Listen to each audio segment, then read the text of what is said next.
Hong Kong's embattled leader Carrie Lam expects the Asian financial hub to record negative economic growth for the 2019 fiscal year as the city grapples with 5 months of often violent anti-government protests. Lam was speaking 2 days after her aides said that Hong Kong has fallen into recession and was unlikely to achieve any growth this year.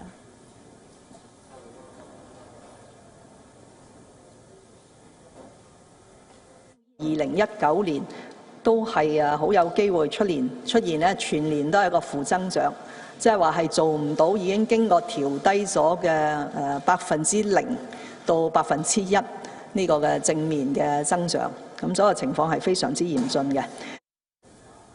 A preliminary estimate for third quarter GDP on Thursday is expected to show 2 successive quarters of contraction, which is the technical definition of a recession. Tourist numbers have plummeted, with visitor numbers down nearly 50% in October.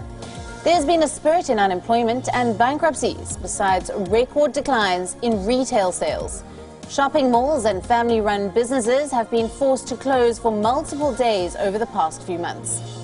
Earlier this month, finance firm Goldman Sachs estimated that Hong Kong may have lost as much as $4 billion in deposits to rival financial hub Singapore between June and August. In a thinly veiled warning to the city's pro-democracy protesters, Carrie Lam said that she was committed to listen to people and change policies, but she insisted that the protesters must first stop the violence.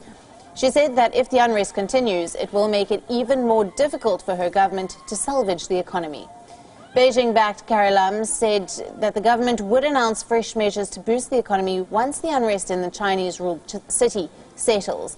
At the same time, Carrie Lam has stressed her support for the city's police force, and she said that political reforms or other measures to tackle the city's political crisis were hindered by the actions of violent protesters. Now, Carrie Lam has refuted reports that China is considering to replace her as Hong Kong's chief executive.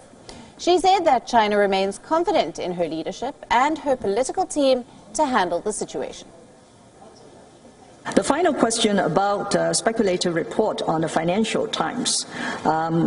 The Ministry of Foreign Affairs spokesman has already clarified that was a very malicious sort and maybe politically driven speculation or rumor.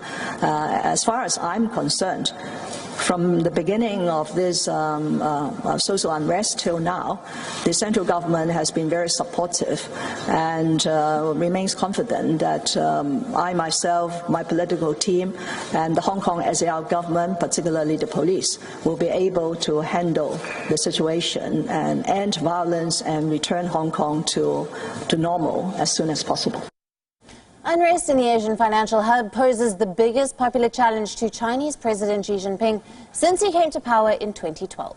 It has pushed Hong Kong into its thorniest political crisis since Britain returned it to China in 1997.